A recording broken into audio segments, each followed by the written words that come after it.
આજે આજ થોડું મીઠું સબરે સોચવું પડ્યું છે મીઠું આ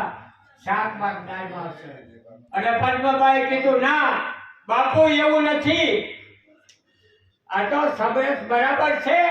હું આજે આવું તો બનાવું છું રસોઈ જેટલા ટાઈમથી બનાવું છું ત્યાંથી પણ આજે આપનું પુસ્તક પૂરું થયું લાગે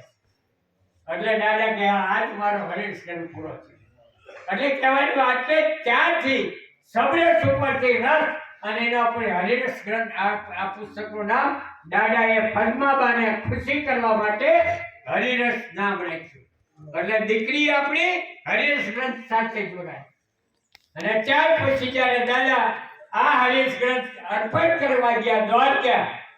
ત્યારે આથી ઘોડેશ્વરને મોકલી અને દ્વારકાની અંદર જેટલા વ્યવસ્થાપકો હતા જે આયોજકો હતા એને એક કાગળ લખીને મોકલ્યો કે હું દ્વારકાધીશનું પુસ્તક અર્પણ કરવા ભગવાનને આવું છું આ વાર આ તારીખના તિથિ એટલે અહીંયા દ્વારકાનું જે વ્યવસ્થા તંત્ર હતું એને દાદાની ભવ્ય તૈયારી કરી ઈશેદાસ નામ અને જામ સાહેબના આવા પ્રખર કવિ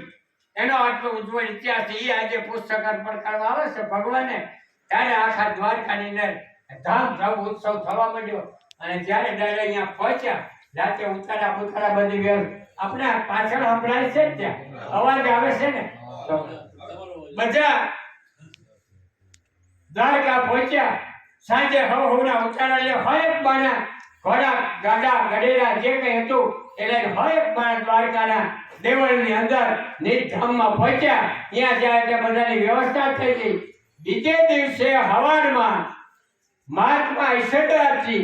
વહેલા જાગી ગોમતી નદીમાં સ્નાન કરી અને જેવો સૂર્યોદય થયો અને સૂર્યનારાયણ ભગવાને અર્ઘ આપી કાંક